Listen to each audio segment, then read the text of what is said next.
हृदय से जाएं, है ना। अपने हृदय को खाली करें, अपने आप को शून्य करें, तब वो भरेगा। भरे हुए कप को हम कभी दोबारा नहीं भर सकते हैं। यदि हमें इसे भरना है तो इसका खाली होना ज़रूरी है। अब खाली होने के लिए क्या करना है? खाली होने का मतलब ये नहीं है कि अपने घर के सामानों को निकाल दिया जाए या फिर ज़रूरत की जो चीज़ नहीं है उसे फेंक दिया जाए। ऐसा नहीं है मेरे प्रियो।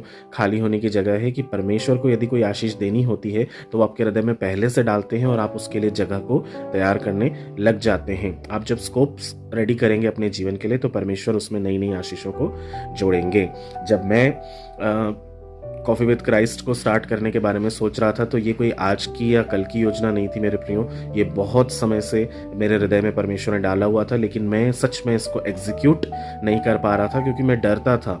सच बता रहा हूँ, मुझे बहुत डर लगता था कि मैं परमेश्वर के वचन को बांटने वाला कौन हूँ, कुछ भी नहीं हूँ। लेकिन मेरे चर्च के पासवान ने मुझे प्रेरित किया, मुझे समझाइश दी उस विषय में कि जो कुछ भी परमेश्वर ने आपके हृदय में डाला है उसे आप सामर्थ्य से भरकर आप चालू करें और परमेश्वर आपको उसमें आशीष ज़रूर देंगे।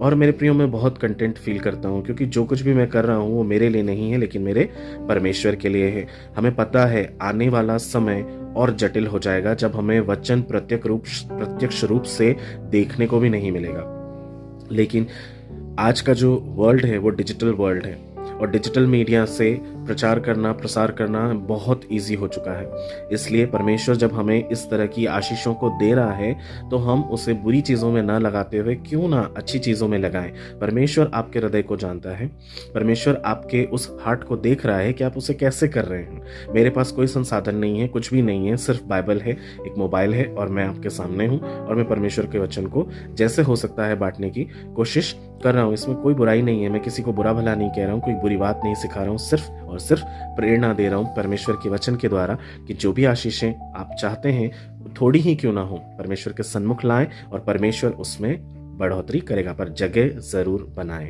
Praise the Lord. ठीक है, मैं आपको एक कहानी सुनाना चाहता हूँ। उसके पहले मैं आपको ये बात जरूर बताना चाहूंगा कि जहां जगह बनेगी वहीं परमेश्वर उतरेंगे। रिसाव को हमें बंद करना है तभी बारिश होगी। अपने आप को हमें ये जांचते हुए देखना है कि कहीं मेरे अंदर से रिसाव तो नहीं हो रहा है। अगर रिसाव हो रहा है, आशीषें बह के जा रही हैं व्यर्थ में ही, तो परमेश्वर नई आशीषों को आपके जीवन में कभी भी नहीं जोड़ने वाले। एक कहानी को सुनाऊंगा।